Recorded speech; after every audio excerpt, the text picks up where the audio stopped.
Lundi 18 octobre 2021, mesdames et messieurs, bienvenue à cette grande session d'information sur Amen Télévision, la télé autrement. Une agitation particulière a été observée ce lundi 18 octobre à Kibumba après l'incursion de l'armée régulière rwandaise sur le sol congolais qui a causé un déplacement massif de la population et de ses environs. Suivez. L'incident sécuritaire enregistré ce lundi 18 octobre dans le groupement de Kibumba à Bumba, en territoire de Nyiragongo au nord Kivu, vers la frontière rwando-congolaise, où une compagnie des Rwanda Defense Force a fait incursion dans cette région. À en croire plusieurs sources, 6 localités étaient sous contrôle de l'armée rwandaise. Cela a causé une panique générale dans la région et occasionné ainsi un déplacement massif de la population. Alertés sur cette incursion de l'armée rwandaise en sol congolais, les forces armées de la République sont descendues sur le lieu où ils ont repoussé les soldats rwandais et capturé 2 d'entre eux avant d'être récupérés par les siens à l'issue d'une opération commando rwandaise. Par ailleurs, plusieurs voix se sont levées pour condamner cette violation du territoire congolais par le Rwanda. Interrogé quant à ce, l'ambassadeur du Rwanda en RDC, Vincent Karega, a signifié qu'il n'y aurait eu aucun cas d'incursion des éléments de forces armées rwandaises. Ce dernier a souligné un fait très mineur autour d'une poursuite des fraudeurs et traité de buzz d'une tension montée de toutes pièces. Par contre, le porte-parole de l'armée au Nord Kivu, le major Guillaume Guiké, a confirmé pour sa part que 6 villages étaient réellement sous occupation de forces de défense rwandaises avant l'intervention de FARDC. Et si l'ambassadeur rwandais qualifie cette incursion de buzz de tension montée de toutes pièces, le porte-parole de l'armée au Nord Kivu, lui, affirme que l'armée rwandaise avait bel et bien occupé 6 villages ce lundi au cours de cette incursion sur le sol congolais. On écoute le major Guillaume Guiké, porte-parole de l'armée au Nord Kivu. Suivez. Voilà, le secteur opérationnel Nord Kivu Soukula 2 confirme l'incursion des éléments de RDF sur les sols congolais, et ces éléments ont eu à occuper 6 villages et ils sont arrivés jusqu'à 200 mètres de la route nationale numéro 2. C'est après l'arrivée du renfort des forces armées de la République démocratique du Congo que ces éléments ont rebroussé chemin. Voilà pourquoi il y a eu cette agitation à Kibumba dans la matinée d'aujourd'hui. Ben écoutez, il est encore trop tôt de vous parler d'un quelconque bilan, mais ce que vous devez savoir, c'est que les éléments qui ont fait l'incursion à Kibumba sont bel et bien connus et identifiés. Il s'agit bel et bien de RDF. Et par rapport à tout ce que vous voulez connaître vis-à-vis de cette incursion, vous devez savoir que nous sommes tous membres de la structure appelée mécanisme conjoint de vérification élargi. Et ce mécanisme sera saisi incessamment, et c'est ce mécanisme qui pourra parler du mobile qui a poussé à ce que ces amis de RDF puissent entrer sur le sol congolais. Par rapport au bilan, il est encore trop tôt, mais du moins retenez que nous avons récupéré une arme des éléments de RDF que nous allons présenter incessamment à la presse, mais aussi nous avons enregistré des pillages d'après les informations que nous avons. Donc dans leur retranchement, il y aurait eu pillage. Donc voilà ce que vous devez retenir. Dans les heures qui suivent, on pourra vous parler d'un bilan définitif par rapport à cette incursion. Quittant le Nord Kivu, direction l'Ituri, où 81 éléments de groupes armés ont été neutralisés, dont un chef rebelle autoproclamé général dans la région de Mwenga. 26 ADF se sont rendus, 42 armes ont été récupérées. Tel est le bilan des opérations militaires menées dans cette province de l'Ituri qui est sous état de siège. Suivez. Les forces armées de la République démocratique du Congo viennent de déloger la coalition Codeco FPIC à Mwenga, Ngongo, Lipri et Riti, des localités du secteur de Walendu Tati, en territoire de Djougou, l'épicentre des hostilités de ces groupes armés. Sur les commandements du gouverneur militaire, le lieutenant-général Luboya Kanchamadjoni, les forces régulières siègent et contrôlent désormais le bastion de cette coalition belliciste Codeco FPIC, auteur de plusieurs atrocités sur la population civile.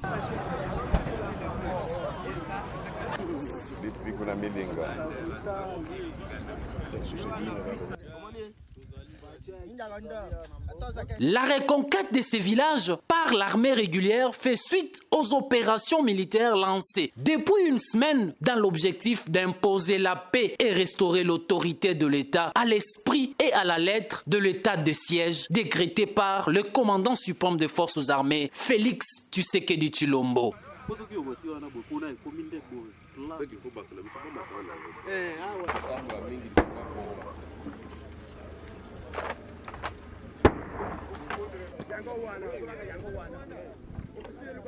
De la première à la deuxième phase des opérations de traque des forces négatives, celle-ci est la plus fracassante et a permis aux vaillants militaires de forces armées de neutraliser 80 rebelles, récupérer 26 armes de type AK-47 et 29 A9 MTM avec 16 autres armes se sont rendues aux vaillants militaires des forces armées. Hata upande hata ushuke kimya itaingia. Kama ni kupita juu ya batu tutapita juu ya batu ndio kimya ingie.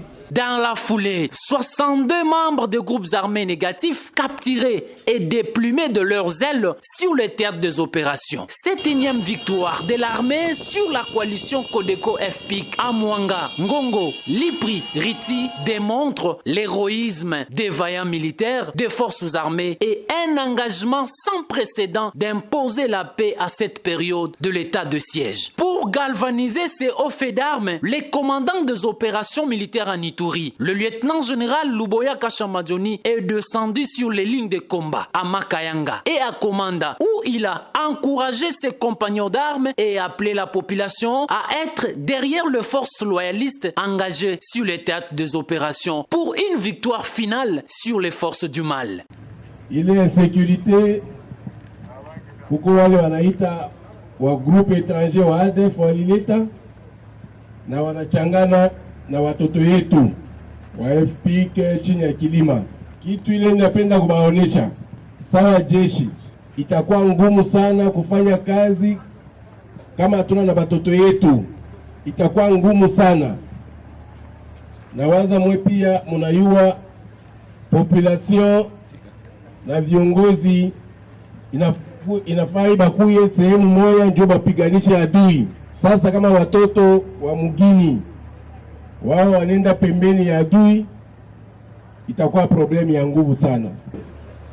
Wale wadefu wanakuja hapa wanaweka insecurity, sisi tunaanza kutoka kumigini na wengine wanaprofitia ile occasion ndio ya kusema wakuyakuya watoke mkomanda. Komanda hakuna wakuyakuya, komanda ni ya bakongomani bote. À ce stade, l'armée régulière continue à terrifier la milice Codeco au front nord à Djougou et les ADF et leurs alliés au front sud dans les territoires d'Irumu. Et revenons ici à Kinshasa où à l'occasion du 30e anniversaire du ministère chrétien du combat spirituel, le président de la République, Félix-Antoine Tshisekedi, s'était rendu à la cité Triomphe, située à la 17e rue Limité industrielle, pour célébrer avec les fidèles de cette communauté le 30e anniversaire de ce ministère du feu couple au Langui. Suivez. C'est à l'occasion du 30e anniversaire du ministère chrétien combat spirituel que le président de la République, Félix-Antoine Tshisekedi Tshilombo, accompagné des députés et sénateurs ainsi que de membres du gouvernement, s'est joint à la grande famille CIFMC pour la grande célébration de cet événement. Plusieurs délégations venues de plus de 60 pays et des 100 villes des différents continents ont pris place dans ces grands édifices dénommés Cité des Triomphes à la 17e 7e rue Limete à Kinshasa. Le frère David Olangi, vice-président de la Fondation Olangi Osho, a adressé une prière en faveur du chef de l'État avant les mots d'ouverture de ses assises par le numéro 1 de la Fondation, Alain Gabriel Olangi. L'arrivée du chef de l'État en ce jour d'ouverture solennelle des festivités de 30 ans est tout simplement l'accomplissement de la parole de connaissance que son serviteur d'heureuse mémoire, Papa Olangi Joseph Onasambi, a relevé. Il dira un jour qu'un jour on aura un chef de l'État qui croit au Seigneur. Et ce jour-là est arrivé. Et celui qui croit au Seigneur est venu parmi nous qui croyons également au Seigneur. Donc ce n'est que l'accomplissement de la parole de connaissance que Dieu avait mis dans la bouche de son serviteur d'heureuse mémoire. Si le ministère a 30 ans d'existence aujourd'hui, c'est tout simplement grâce à Jésus-Christ qui est l'initiateur de cette œuvre. C'est lui l'Éternel qui a donné la vision à sa servante d'heureuse mémoire. C'est lui également qui lui a donné les objectifs à atteindre pour cette œuvre. Si aujourd'hui, ce ministère a 30 ans d'existence, et que si nous célébrons même à l'absence du couple fondateur, c'est tout simplement parce que Jésus-Christ est le maître absolu de ce ministère. Nous marcherons au nom de l'Éternel notre Dieu, à toujours et à perpétuité, tel est le thème de cette 13e convention mondiale CIFMC qui marque le 30e anniversaire de ces ministères qui continuent d'exister même après le décès du couple Olangi.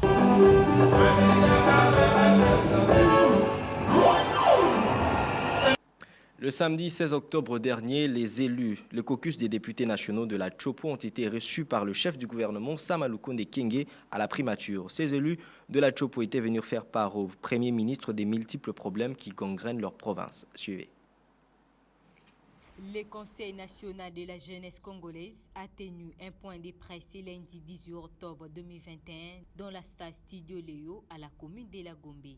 On note la présence de la réhabilitation de la centrale hydroélectrique de la Tchopo à la délimitation de leur province avec le Maniema, en passant par la réhabilitation de la RN4 et de la route allant de l'aéroport de Kisangani au centre-ville, ou encore la question des victimes de la guerre de Kisangani et des naufrages à répétition sur le fleuve Congo. Toutes les questions brûlantes de la Tchopo ont été présentées au chef du gouvernement par les élus nationaux de cette province. Le chef de la délégation, le député national Samuel Simenewa Simene, qui s'est confié à la presse au sortir de cette audience, a déclaré ce qui suit. Voilà, comme vous l'avez remarqué, nous avons passé plus d'1h30 avec le Premier ministre.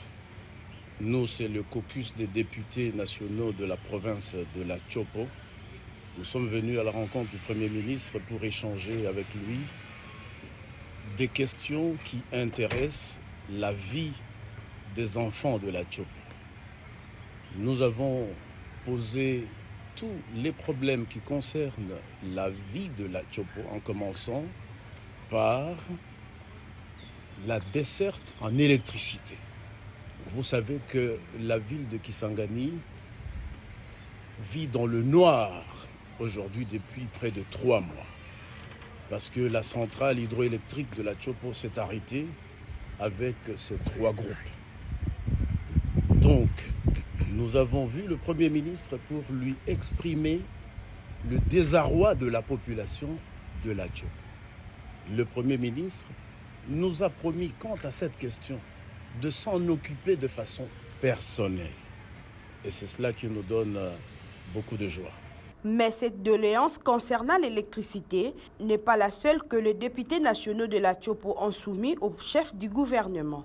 Nous avons aussi posé le problème des réhabilitations de la route RN4. Parce que vous savez que la ville de Kisangani est ravitaillée par rapport à cette route, à partir de l'est du pays. Tous les produits qui viennent de l'Ituri, tous les produits qui viennent du nord Kivu, et qui viennent même de l'extérieur du pays à travers l'Ouganda, nous arrivent à Kisangani par la RN4. Et l'état de cette route laisse totalement à désirer. Nous avons aussi exprimé au Premier ministre le souci de voir son gouvernement réhabiliter le tronçon de la route allant de l'aéroport de Kisangani vers le centre-ville. Cette route est totalement délabrée. Il est anormal que sur 17 km de l'aéroport au centre-ville, on puisse passer plus de 40 minutes ou presque 1 heure, parce que la route est en très mauvais état. Une question de plus épineuse a été également présentée au chef du gouvernement, appelé à arbitrer un conflit sur la délimitation territoriale entre deux entités.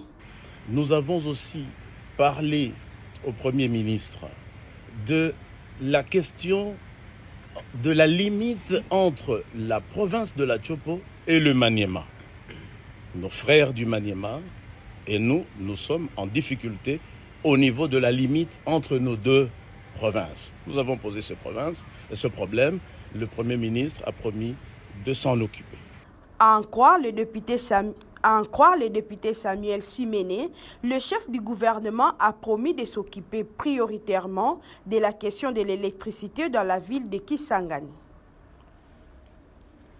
Et après l'entérinement de Denis Kadima à la tête de la centrale électorale nationale indépendante, quelques élus nationaux n'ont pas manqué à s'exprimer sur le choix de Denis Kadima à la tête de la CENI. Ils se sont exprimés au micro de Arfalon Basakissa. Suivez. Il faut d'abord dire que je suis très satisfait.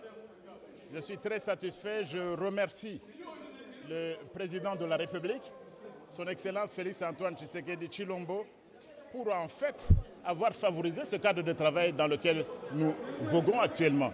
Je remercie également le bureau du président Mbosso et tous les honorables députés qui ont approuvé le rapport de la commission sans aucun amendement.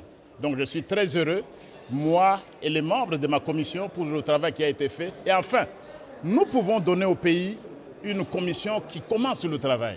Parce que pour nous, il faut aller aux élections dans les délais constitutionnels. Les élections libres et transparentes. Et je dois vous assurer que compte tenu du profil des candidats, partant de Denis Kadima jusqu'au dernier membre de la plénière, je peux vous assurer que vous avez là je dois dire, la meilleure équipe de la CENI depuis que les élections ont été organisées dans ce pays. En termes de compétences, en termes d'intégrité, en termes de travail, d'honnêteté, les noms que vous venez de voir, ces gens, ces compatriotes, font partie de la meilleure équipe de la CENI depuis qu'on a organisé le premier cycle électoral en 2006. Vous savez que c'est un grand moment, une journée de joie, parce qu'après une longue attente et de grandes tractations, nous avons enfin aujourd'hui une équipe complète, presque complète de la CENI, parce que nous avons 12 membres sur 15. Et dans ces 12 membres, nous voyons qu'il y a une grande représentativité des femmes.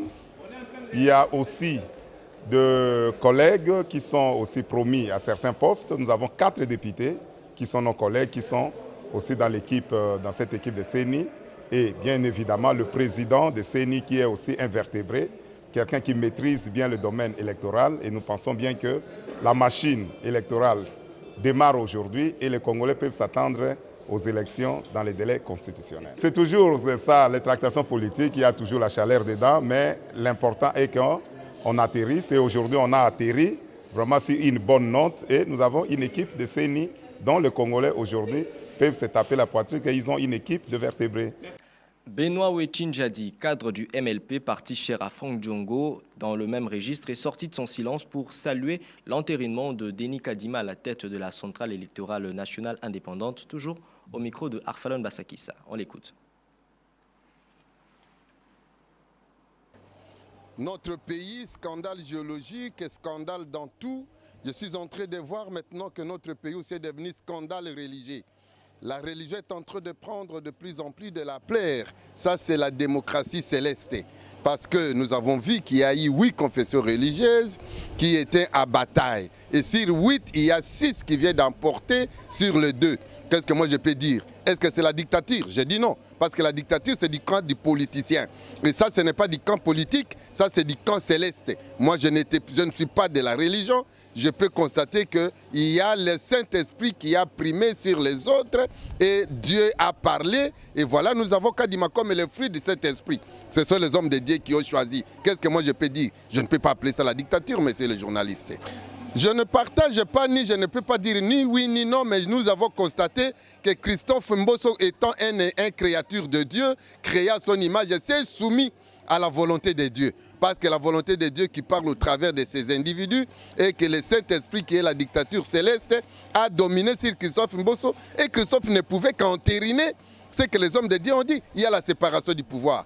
Christophe Mbosso ne peut pas dire non ni oui là où les hommes de Dieu ont dit oui. Christophe Mbosso s'est incliné pour répondre à la dictature céleste que nous avons constatée.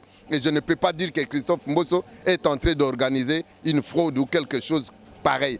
Là, je peux dire non. Le Conseil national de la jeunesse a tenu un point de presse ce lundi 18 octobre pour annoncer la tenue dans les jours à venir des consultations nationales de la jeunesse. Fallon Milangui nous en dit plus. Le Conseil national de la jeunesse congolaise a tenu un point de presse ce lundi 18 octobre 2021 dans la stade Studio Léo à la commune de la Gombe. On note la présence de plusieurs cadres qui ont pris part à cette activité.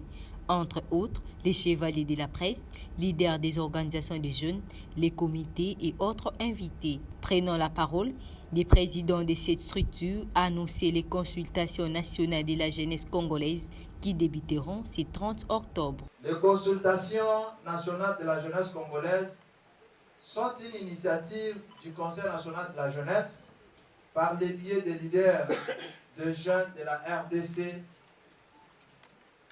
sous l'impulsion du président du Conseil national de la jeunesse dans le but de faire vivre la cohésion nationale, l'unité et la paix. Réunir autour du Conseil national de la jeunesse toutes les forces vives de la jeunesse congolaise afin de promouvoir l'avenir de la nation dans l'unité. Nous voulons vous signaler que ces consultations connaîtront 5 grands moments à savoir. Les consultations de Kinshasa qui vont durer plus ou moins 21 jours, les tribunes d'expression populaire qui vont ramasser les avis et considérations de ceux qui ne seront pas consultés.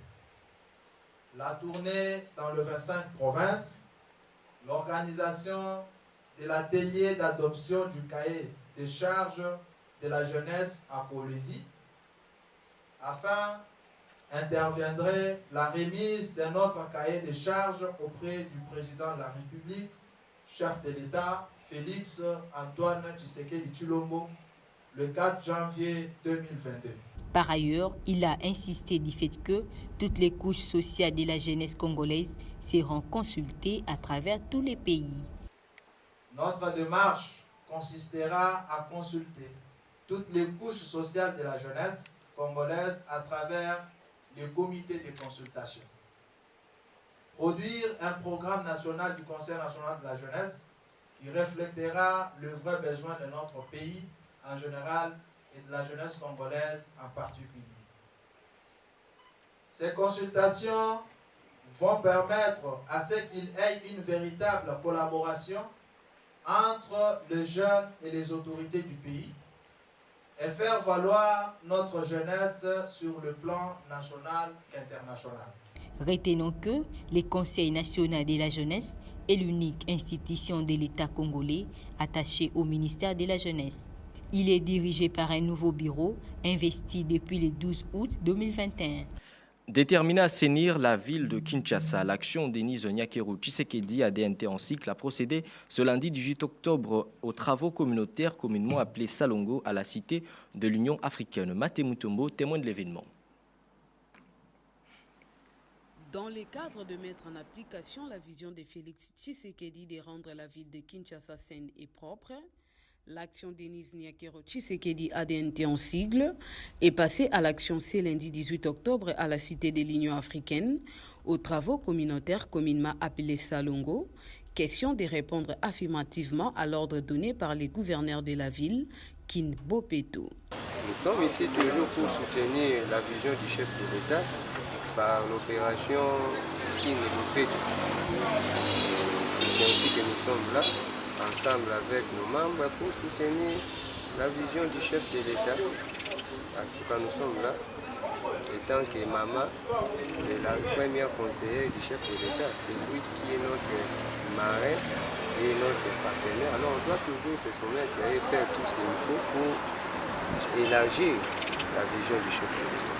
Donc notre intérêt qui est que notre pays et notre ville ainsi que ma commune, que je suis Ngagema, soit vraiment un modèle très propre comme les autres communes aussi. À l'issue de cette première action de la Fondation ADNT, quelques membres de la dite structure se sont exprimés.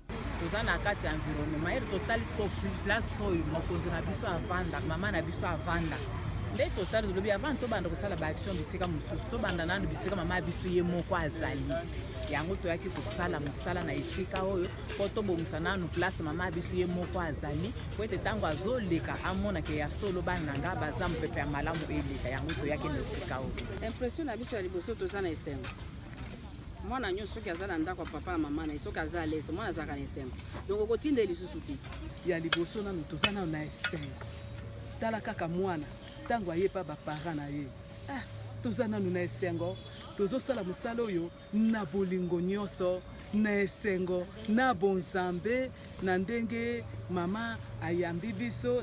On note par ailleurs que l'action Denis Nyakero Tshisekedi souhaite d'entretenir de façon régulière cet endroit de la présidence où réside momentanément Félix Tshisekedi. Et puis ouvrons la page internationale, direction le Mali, où la CEDEAO a interpellé le président malien, le colonel Assimi Goïta, au respect du délai pour l'organisation des élections qui sont prévues en février 2022. Suivez. La CEDEAO met en garde le Mali sur la tenue des élections. Le président de la communauté économique des États de l'Afrique de l'Ouest, Nana Akufo-Addo, a rappelé au colonel Assimi Goïta que l'élection présidentielle prévue en février devra se dérouler comme prévu. Un membre de la délégation en visite au Mali a précisé que l'objectif était de faire passer un message ferme aux dirigeants par intérim. Des membres de la communauté économique devraient revenir à la fin du mois d'octobre et espèrent obtenir de nouvelles garanties.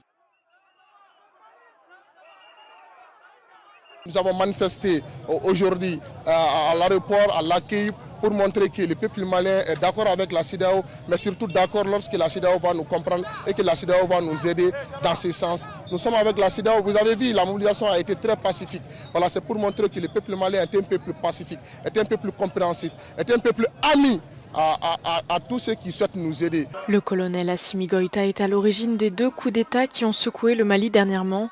Après le premier putsch, il avait installé un gouvernement intérimaire sous la pression internationale avant de le démettre en mai et de s'annoncer président par intérim. Mali pour la Côte d'Ivoire où l'ancien président ivoirien Laurent Gbagbo a promis dimanche de continuer la politique jusqu'à sa mort alors qu'il lance un nouveau parti après son acquittement par la Cour pénale internationale et son retour d'une décennie à l'étranger en Côte d'Ivoire. Suivez. À 76 ans, Laurent Gbagbo concrétise son retour sur la scène politique en formant le Parti des peuples africains Côte d'Ivoire. L'ancien président ivoirien a expliqué qu'il servirait à entamer son retrait de la scène politique en douceur.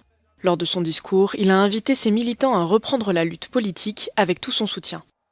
Nous avons créé le PPA-CI, notre parti. C'est une structure pour préparer mon retrait. Chers camarades, chers amis, mon ambition aujourd'hui, c'est de partir. À cet âge-ci, après ce parcours-là, la sagesse, c'est de se préparer à partir. Mais j'ai décidé que je ne partirai pas brusquement. Pour ses partisans, cela marque un nouveau départ pour la cohésion sociale en Côte d'Ivoire. Nous, on agissait en son absence, peut-être sans le savoir, mais en inégalité pratiquement, de sorte qu'on est emprisonné, on est bastonné, bon, tout ça. Aujourd'hui, avec son arrivée, avec la création du nouveau parti, c'est un nouveau départ. Aujourd'hui, c'était vraiment un discours de paix et de réconciliation. Le nouveau parti, en quelque sorte, va pouvoir solidifier, c'est-à-dire la cohésion entre tous les Africains. Malgré sa condamnation à 20 ans de prison dans l'affaire du braquage de la Banque centrale des États de l'Afrique de l'Ouest, Laurent Gbagbo maintient son intention d'unir les États africains. Laurent Gbagbo, comme un homme averti, est conscient des obstacles qui l'attendent, notamment celle de réussir à remobiliser ses alliés politiques de poids, affronter Simone Gbagbo, son épouse avec qui il est en instance de divorce et qui certainement fera cavalier seul, mais surtout de voir ses ambitions politiques s'envoler avec la limitation d'âge et sa condamnation à 20 ans de prison en 2018. Makamara à Abidjan pour Africa News. Et quittant l'Afrique, direction l'Europe où la Biélorussie a rappelé lundi son ambassadeur à Paris après avoir contraint au départ son homologue français. Nouvelle illustration de tensions avec les Occidentaux qui fait de la violente répression de l'opposition au président Alexandre Loukachenko. Suivez. Comme exigé par Minsk, l'ambassadeur français a donc quitté la capitale biélorusse avant ce lundi. Si les autorités sur place n'ont pas expliqué les raisons de cet ultimatum, certains médias biélorusses évoquent la non-présentation au président Loukachenko de la lettre de créance du diplomate français en poste depuis 1 an. Paris parle en tout cas d'une décision unilatérale des autorités biélorusses et ne compte pas en rester là. La France déplore une décision injustifiée des autorités biélorusses de mettre fin à l'agrément délivré à son ambassadeur à Minsk et annonce avoir pris des mesures proportionnées s'agissant de la représentation biélorusse en France. La France, comme bon nombre de pays européens, ne reconnaît pas la victoire d'Alexandre Loukachenko à un 6e mandat présidentiel lors de l'élection d'août 2020 qu'elle juge truquée. La dégradation de la situation politique a aggravé les relations déjà tendues. La répression de Loukachenko contre les manifestations post-électorales ont conduit l'Union européenne à mettre en place des sanctions ciblées contre le régime biélorusse. En juin dernier, c'est à nouveau le cas quelques semaines après le détournement par Minsk d'un avion de ligne qui transportait un opposant au régime de Loukachenko. Et le fossé continue de se creuser, sur la question migratoire notamment. Le président biélorusse est accusé d'instrumentaliser les migrants en les poussant vers la Pologne, qui les refoule sans ménagement. Ce lundi, le ministre letton des Affaires étrangères a réclamé des sanctions contre la compagnie aérienne nationale Belavia. Nous devons introduire des sanctions plus strictes. Monsieur Loukachenko continue d'utiliser l'immigration comme une arme et je pense qu'ils doivent sérieusement subir plus de pression. Cela signifie sanctionner des soi-disant compagnies de tourisme qui organisent des vols. Si la Biélorussie peut compter sur le soutien russe, elle est de plus en plus isolée au sein de l'Union européenne. Elle a d'ailleurs déjà renvoyé d'autres diplomates de son territoire. 2021, une date particulière et de grandes célébrations pour l'ensemble de la communauté Amen et de l'Église Corps du Christ dans le monde. Cette date marque la naissance de l'homme de Dieu, l'apôtre Léopold Mutombo Kalombo, visionnaire de cette grande communauté du ministère Amen, père onctionnel d'une multitude de par le monde et PDG du groupe Amen Télévision, à qui nous souhaitons un heureux anniversaire. Que votre Dieu, cher apôtre, continue à vous utiliser puissamment pour le perfectionnement de son Église en ces temps de la fin. Et voilà, c'est par ici que s'achève cette grande édition d'information. Merci de l'avoir suivi. Très bonne suite de programmes sur Amen Télévision, la télé autrement. Au revoir.